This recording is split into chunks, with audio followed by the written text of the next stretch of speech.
Hey there, and welcome back to another episode of the Marketing from the Trenches podcast.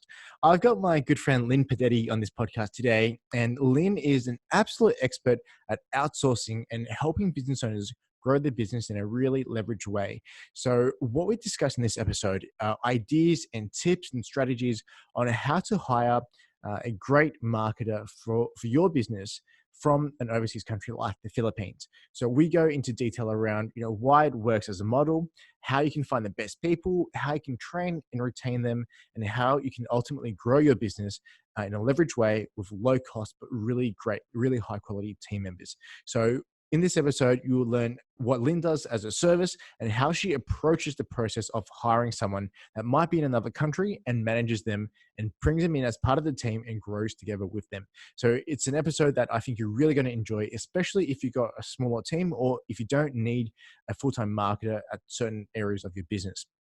So before we go right ahead and dive into the episode, just one last thing from me here, and that's if you get value from this episode, if you like what we go through, please do subscribe and share it with anyone in your network who might get value out of this. It's so helpful to us, and it really helps us get in front of more people and get more information about the type of content that you like and that your network likes as well.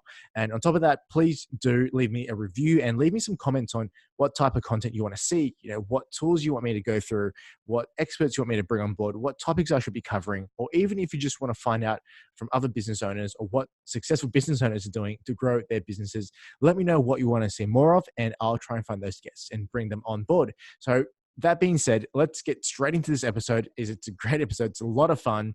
We talk about some things that aren't to do with outsourcing as well, like morning routines and success principles. So you get a lot from this. And without further ado, I'll see you on the other side. Enjoy.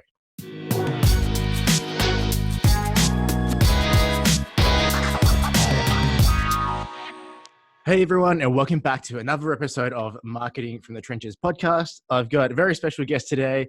We've met in person, and I know you've been doing some amazing things around marketing, outsourcing, and outsourcing in general. So great to have you on here, Linh.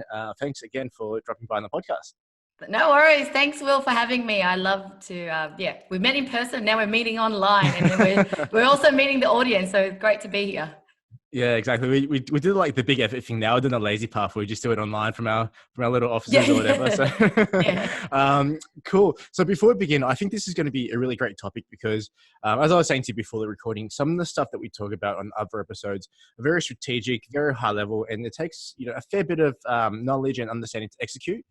But I think what we're going to be talking about today is actually going to help them execute everything else that we've talked about. So before we get into what you do, what your superpower is, we'd love to find a little bit more about what you've done in the past because, we met through Charlie, who's been on the podcast as well. And so you guys have done some work together. So just tell me the story. Like, it's really interesting. Yeah, sure. Okay. So I was an aspiring entrepreneur, like never knew anything about entrepreneurship, never studied marketing or anything like that. I did uni, wanted to be a businesswoman, always knew I wanted to be a businesswoman, but just didn't know how and had no mentor, had no direction. But to cut the story short, I worked in corporate and hated it. I knew it wasn't for me. And then the first opportunity came to start a nail polish business. So out of all the businesses, I don't know why I did that. It was just like whatever I could do to get me to the next step. And then that was when I learned about how to get a website up, how to get how to do marketing because I needed to get that off the ground. And then, I had to learn how to outsource because I wasn't a web developer. I wasn't a graphic designer. I was just learning on the job. And, when it comes to outsourcing, I didn't even know about offshore outsourcing yet, right? I was just looking for a web developer in Australia. And then I actually got ripped off because I worked with a company that built it on a proprietary platform where once it's built, it's still theirs. Unless I pay $75 an hour, I couldn't really, they will fix it for me, not me. And I was like, what? I thought by paying a lot of money to a great company means I'll get the right product. But, when it comes down to outsourcing anything, if you don't know what you're looking for or have that experience, you can get burnt, right? And so with minimal money, I had to try to find a cheaper way to get marketing done. And so that's when I came across outsourcing. Back in the days, it was called Odes, right? Now it's Upwork. And so that was my journey into outsourcing, just trying to outsource to get my business off the ground. And then a year into it, it was like, I was just feeling miserable. Like I hated the thought of trying to put nail polish in every day. And it wasn't my passion. I wish I had a mentor that says, Lynn, you know, like, do you even like nail polish, or are you just doing this for money? And I would have declared that, yes, I thought I was going to be a millionaire because every girl would buy nail polish. So that was so the biggest tip is, you know, obviously never just do things for money. And so, you know, I didn't want to go back to a corporate job. I just went out and continued to like network and what am I going to do next? And then I came across business owners that needed marketing help. And I didn't know I had all these marketing advice that I learned from my first business. And so then I also told them to outsource. I said, you can get it done cheap over there. And then they said they don't have time. That is when I helped the first client and the second client, and then realized I had a business. So my business was basically helping you project manage your marketing projects, but using outsourcing or outsource people or offshore people, so it's cheaper. And so that's how my first agency got started back in 2010. And 2 years into it, I thought of a better idea. I was like, this project managing thing, you know, like always overseeing projects, and then clients are like hassling you on the weekend, and you know, and sometimes clients think they know better than you, and then right, they want everything urgent. And I was just like, how can I remove myself from the model where, you know, just hire them, the people to work directly with them. So the idea of Outsourcing Angel, which is the current business, came back in 2012. But you know, when you're like still caught up in that business that is making you money, you just can't go with the one that you know is better for you. So it took another 3 years after that when I joined a Facebook mastermind group where I met Charlie. And in that group, I was hoping to learn, you know, how to, I don't know, grow my business. And it was a lot around Facebooking. And I hate, not that I hate, I just wasn't a data-driven person, lead generation person. So I met Charlie and he loves that kind of thing. And I said, hey, I'm about to like launch this idea, this idea. Do you want to partner with me? You know, you focus on lead gen. I focus on helping people with the actual hiring of virtual staff. And then that's how we sort of got Outsourcing Angel off the ground, where, you know, we basically just collaborate with each other's strength. One is lead gen, one is back end. And now, we've really grown it into, a thriving business now, a much better model where, you know, once we place a client with the VA or virtual assistant, you know, we're set. Yeah, awesome. And it's been really interesting because as I was talking to Charlie about it, and just kind of looking at the path, looking at how fast you guys have grown, it's been it's just amazing how when you have the right idea and the right execution, it just takes off. So congratulations! Like, it's such a good success story. Thank you. So let's dive into the outsourcing side, because this is something that I think a lot of people, especially from that we talk to, have tried to do it themselves, and you hear a few horror stories. So let's kind of break it down, and I'd love to get your expertise on, when you look for outsourced marketing, what's your process? Like, what are the top 3 or 5 things you think people are doing wrong? What do you think they should be doing? And then if you have a process around finding the right staff. Yeah. So, the reason why I started Outsourcing Angel is because I made all those mistakes like everyone else made, right? You post up a job. First of all, it's not even describing the right things that you're after. You might even post such a vague job post that anyone would apply for. And then you don't know where you're looking. You're looking for the cheapest price. You're looking for someone that just sound like they're so great in their cover letter. And you're not able to really see through all that mess. And not mess, but there's just a jungle out there. There's just so many people willing to do the job for you. And then when it comes to interviewing as well, like, you're not asking the right questions. If you're not asking them and looking through not just the technical skills, but asking them the soft stuff, trying to see their personality, try to see if they've got that same value as your company, and the honesty and the fast learning ability, or things that you're looking for. That's what you should really focus on more than just the technical.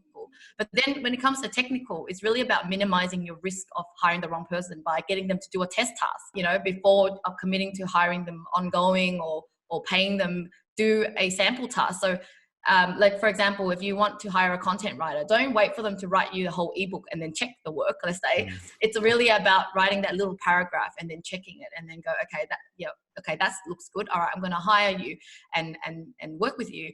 But when it comes to really making sure you onboard your staff well, it's really about being patient and teach them properly, right?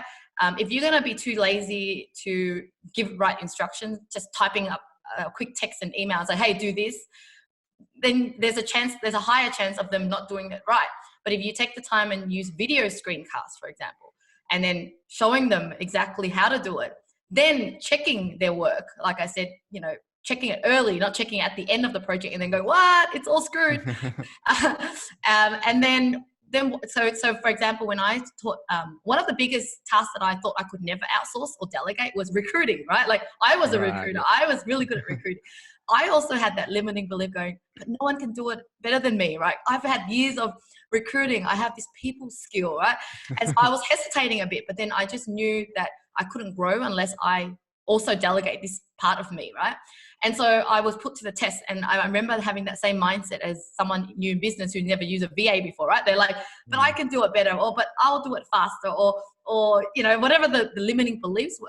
But I challenged that, and so all I did was I basically got the VA who I know has like a strong ability to, obviously they haven't developed that skill yet, but that they probably will be able to if they've been taught, if they were taught right, because it's about teaching them the skill, not just always expect them to come with all that already.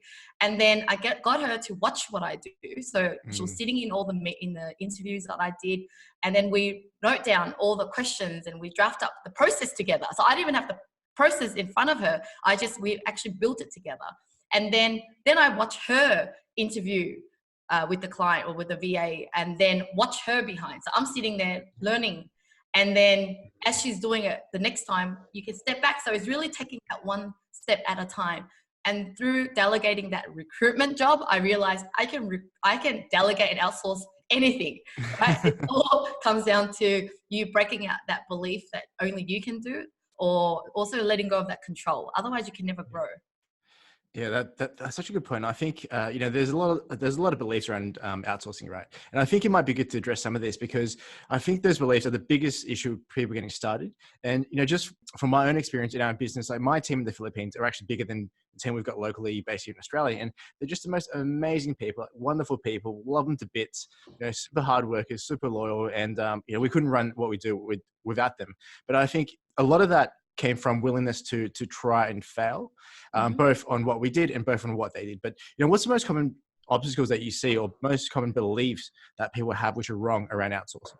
So first of all, they ask, do they speak English? Of course.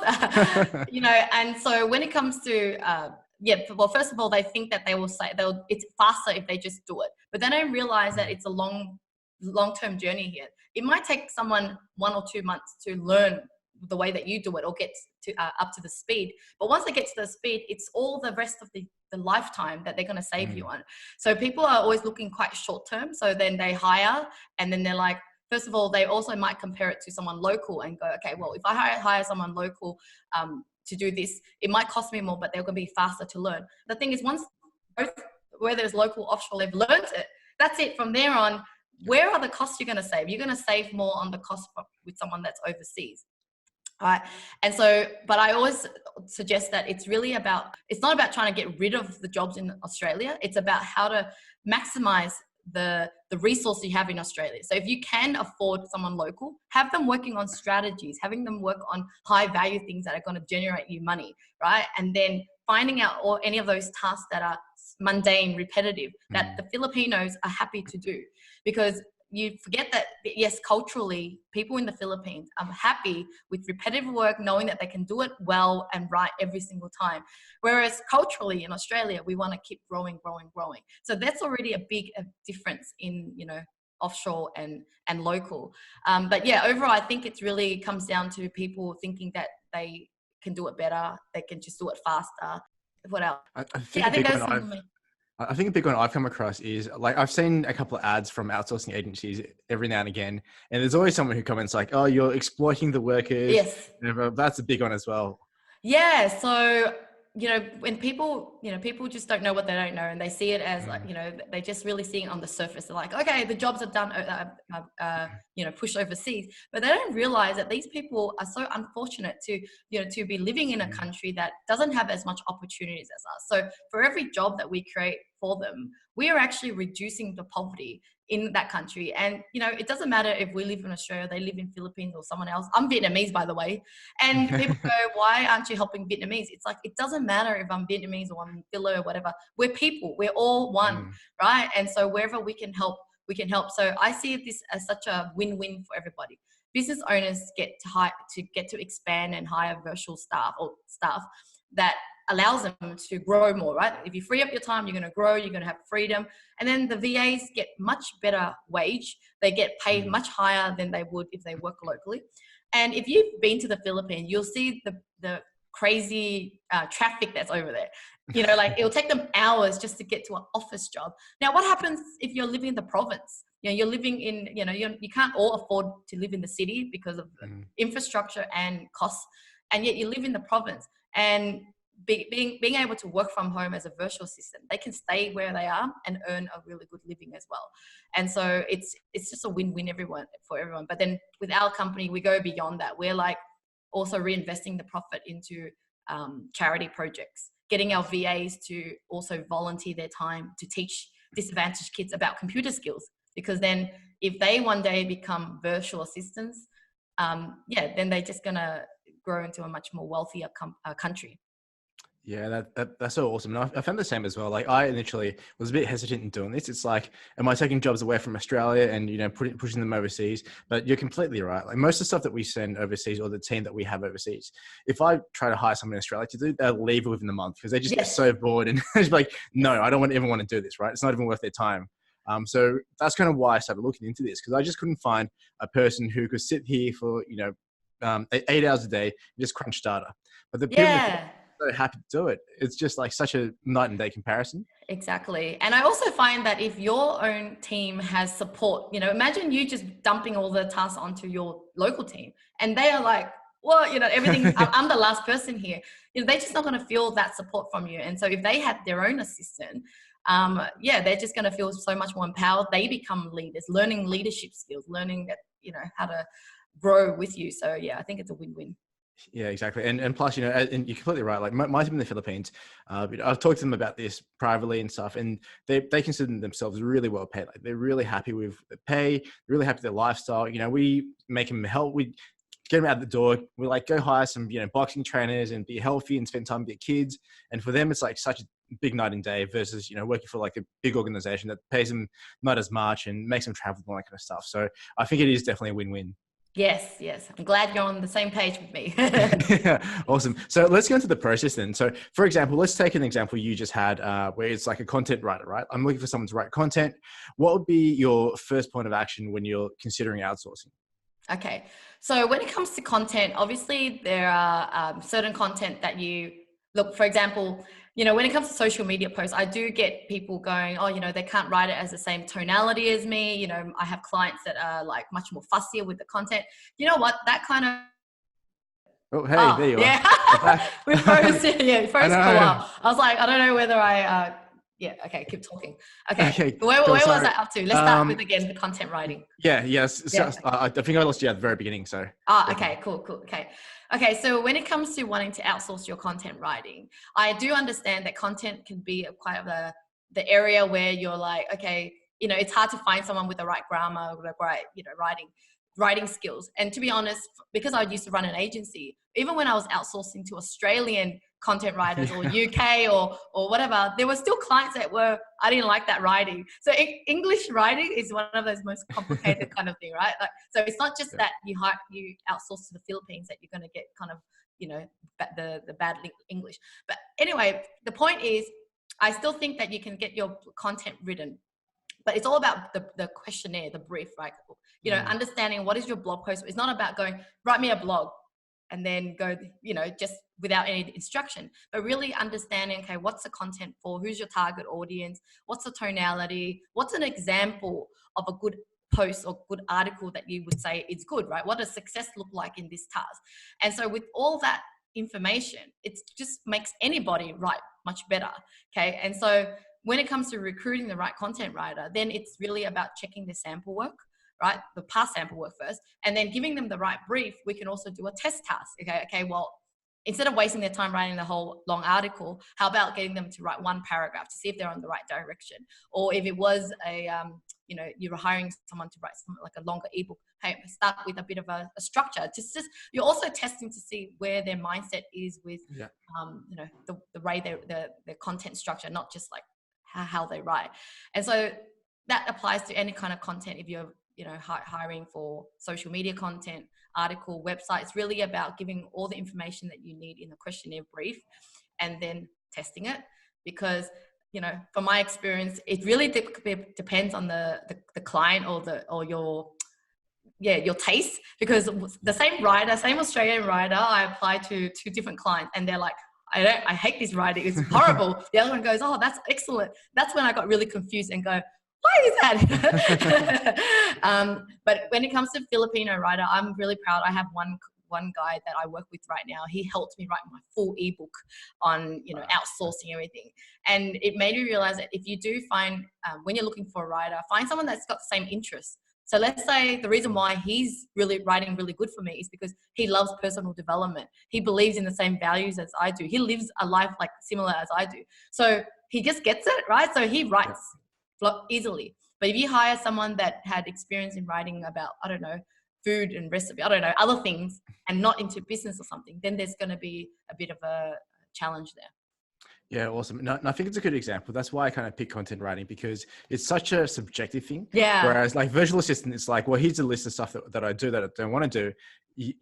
Just teach them a little bit and hand the task across. But I think content and also like marketing strategy is such a hard thing to outsource at times because it is very subjective. But yes. No, it's a really good point. I think what I'm hearing is like you've got to train yourself first to get the right briefs, to get the right examples and everything across to them to empower them to kind of do the right job. Yeah.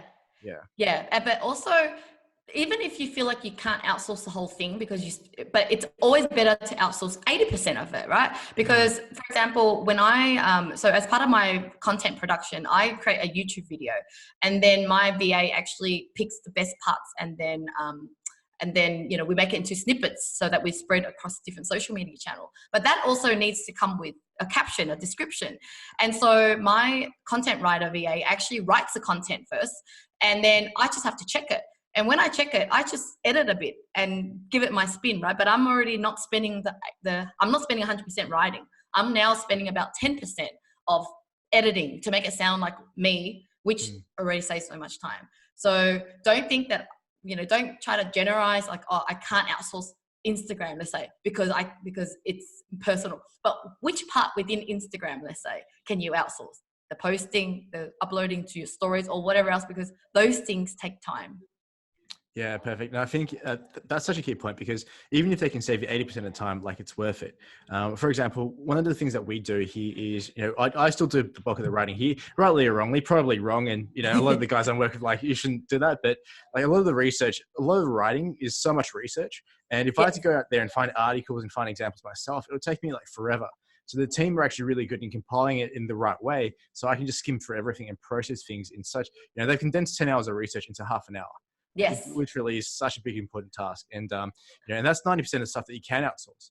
Because yes. if you have the right information, writing then becomes pretty easy. Yeah. And remember, once they get familiar with you, they're just going to get better and better. And if you give up on them too early, you're never going to reap the result, right? Because so like if my VAs who's been with me for 5-7 years, they're like my clones, right?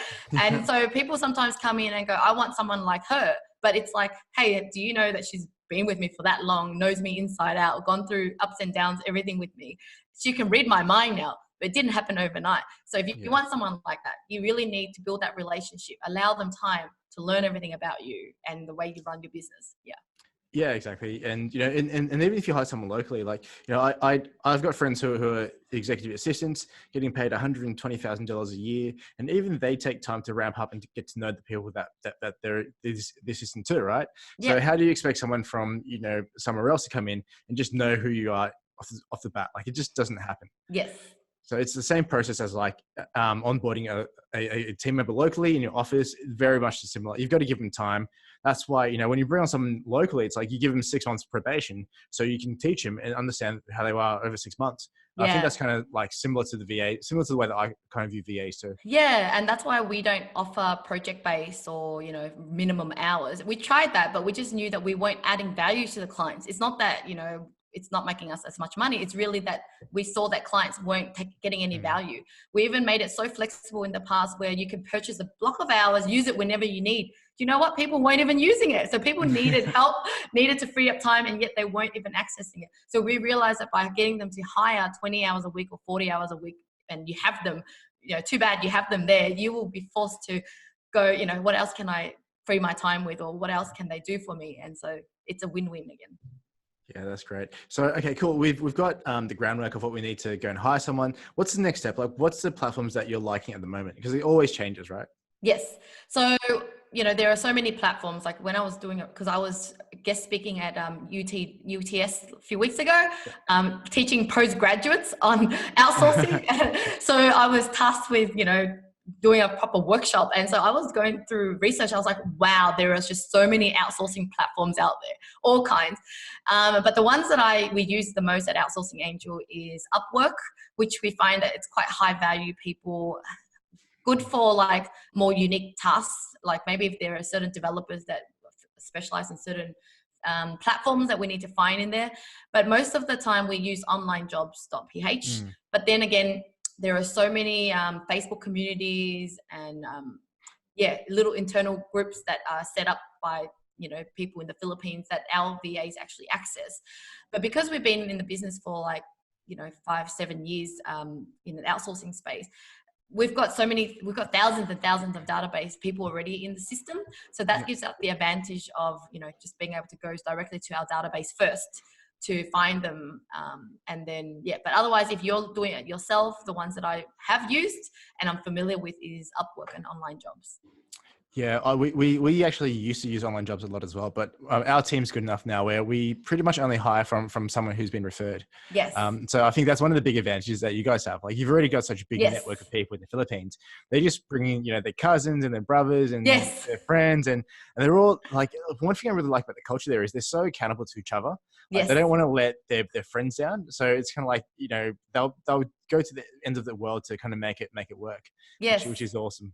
Yes, that's right. Yeah, we're proud that sometimes we even we've hired this whole family, like the husband, the wife, the sister. But it's beautiful because we all get to like work and play together, right? I see this online work as a family. We can all just work, like we work on an assignment together in a sense. Yeah, awesome. So, Lynn, what's just to start wrapping this, like, what's the number one tip that you would give someone who's thinking about outsourcing? Like, what's number one if they wanted to do it themselves? What's the number one tip that you can give them?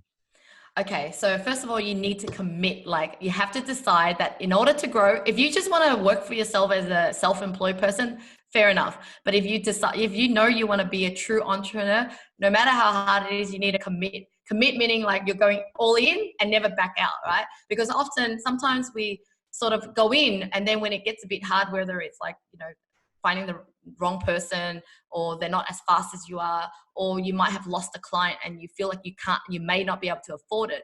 The worst thing is to go back to square one, is to go, okay, I'm just going to do it myself again, because you're just back to your square one. Because there are many times that I've been, brave enough to go, nah, I'm still going to just bite my tongue and go and try, instead of trying to cut down my team, I'm going to look out for more business. I'm trying to get more sales. That's how I was able to grow. And I think that mindset is the most important tip first, because all the other technical things, you can find it. You know which platforms to go, where to look, and you'll learn, whether you want to do it yourself or you hire an agency. That's the easy part. I think it's the mindset. Without that mindset, I feel that people will go back to their old self. And it's always going to be scary at every stage of growth.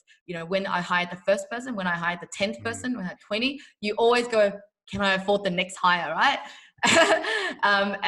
But you always can, because once you commit, you only just look towards the positive or looking at other solution other than cutting your team, because you need your team when it's a hard time. You need your team when, imagine they've known you for so long, because they are the biggest key to what holds the whole company together.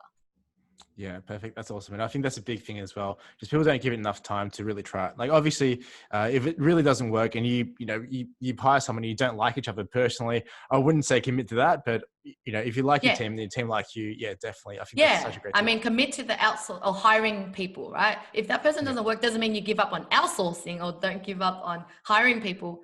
Just give up on that person and then hire someone else. Yeah.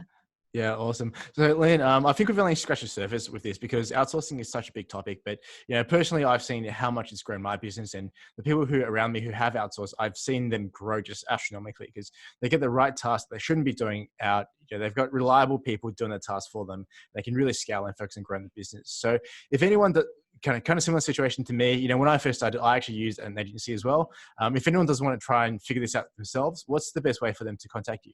Yeah, you can check out our website at outsourcingangel.com. So everything's there for you, learning about us or contact us. And I'm all over social media if you want to find me, Linh Podetti. Cool. Awesome. Thanks. And one last question. This is the one I ask everyone. So what's the question I should have asked you, but I haven't? What's your morning routine? Yeah, I think the biggest success, like the biggest reason for my success that I could pinpoint is since I developed my morning routine about 2 years ago, when I started waking up at 4 a.m. and doing the things that everyone else was saying. Not everyone, I mean, successful people go, you need to wake up early, you need to do your meditation, you need to do your journaling or whatever. And I finally just started doing that 2 years ago. And that's when I really feel like my life has changed, like my happiness level, my health, my energy, and business. So I think you really, if you're not already doing that, I really give you that challenge. It's hard, but it's really worth it. Man, I'm such not a morning person. Limiting belief. Yeah, I'd do it if I had to. Oh man, I'll have to come back to you on that. I have to see if I can commit, as we were talking about committing, right? Yeah. My lifestyle now is too crazy. Like I prefer working late. So typically, I'll answer emails from home in the morning, get into the office at 10. But I'll work till about 6 or 7. Yeah. So I might have to change that lifestyle a little bit. Yeah. Because when it comes to morning routine, it's not really about working. It's really about setting your day. So the difference is it's like exercising. You don't want to, you don't feel like it, but it's the result that you get from it. So the morning routine, it's not, I actually spend the first 2 hours, it's not really about working. Maybe I work about 30 minutes of that. The other 1 hour and a half is about other stuff, journaling, meditation, and that tranquility. And then that sets you your day. So different to the night one. Night ones, you're still hustling, right? You're just finishing off work. Hustling 24/7. I'm joking. I'm trying to get better at that. But no, that's really interesting. And we're heading to summer now. We're both in Sydney. So who knows, might wake up early and go for a surf and see how we go. Yep. Sounds good. Awesome. Well, Lynn, thank you so much for coming on and sharing your knowledge around outsourcing. I've learned so much from you and Charlie in terms of what you guys are doing, what's worked for you there. So thanks again for coming on, and I'll put all the information about what you guys do in the show notes, and hopefully I can get you back on, in the near future to go a little bit deeper into this topic as well. No worries. Thanks, Will. Thanks for having me. Bye. Awesome. Thank you.